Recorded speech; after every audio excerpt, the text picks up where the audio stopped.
RMC, La l'amour et vous, Brigitte Lahaye.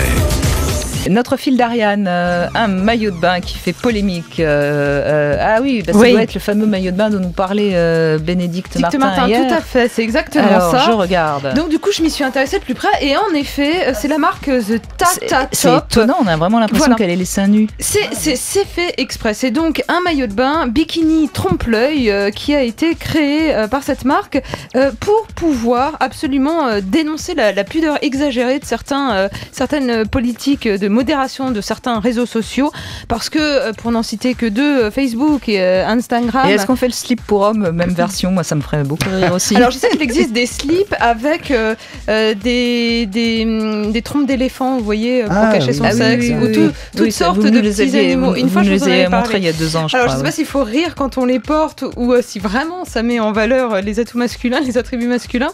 Mais là, c'est pas pour mettre en valeur, vous l'aurez bien compris, la poitrine de la femme, c'est pour râler contre la censure qu'il y a sur ces réseaux sociaux qui interdisent la photo de poitrine dénudée. Ça, c'est depuis plusieurs semaines qu'on a vu des clichés retirés, des clichés de femmes seins nus. Et pourtant, souvent, c'était des femmes qui voulaient prôner les vertus de l'allaitement et qui étaient donc le sein à moitié découvert, ou des campagnes de mobilisation. Pour une bonne cause, oui. Pour une bonne cause, bien sûr. Ou pour des campagnes de mobilisation contre le cancer du sein également. Là aussi, on voyait le sein dénudé. C'était pas forcément des femmes qui se mettaient. Mais ce qui est terrible dans ce que vous racontez, Ariane, c'est qu'on a l'impression que montrer ses seins aujourd'hui, c'est carrément...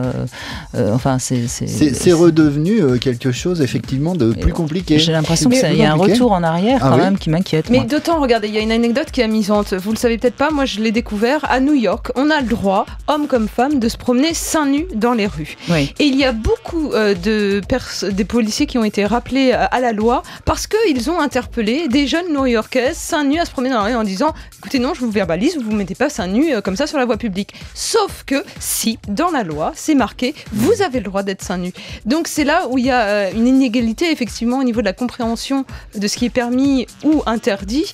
D'un côté, l'extrême puritanisme et de l'autre, la liberté d'expression du corps et la liberté tout court. Donc du coup, toutes les photos sont sur Instagram en ce moment. Tout le monde s'y met, des people aussi commencent à se mettre seins nus ou avec ce fameux maillot de bain, breast bikini, qui est bluffant, c'est vrai, avec ces 2 faux tétons. Moi, je vais le demander, je vais le commander. Je vous l'apporte. Et vous venez avec lundi? Ouais, si vous voulez. D'accord. Mais je pense pas que je l'aurai d'ici lundi. Mais dès que je le reçois, je vous promets, si je l'ai avant l'été, je le mets. J'ai raté la bonne date, moi. Mais ça aurait été un faux de toute façon. Tant pis, mais je trouve ça sympa, moi. Vraiment, très bonne idée. Tout ça, le petit côté provoque est vraiment bien. Ça reste ça reste à réfléchir quand même. Je suis pas sûre que ce soit une si bonne idée que ça, mais en tout cas, on y croit. Je reconnais qu'on a vraiment l'impression qu'elle est drôle. Merci beaucoup, Ariane.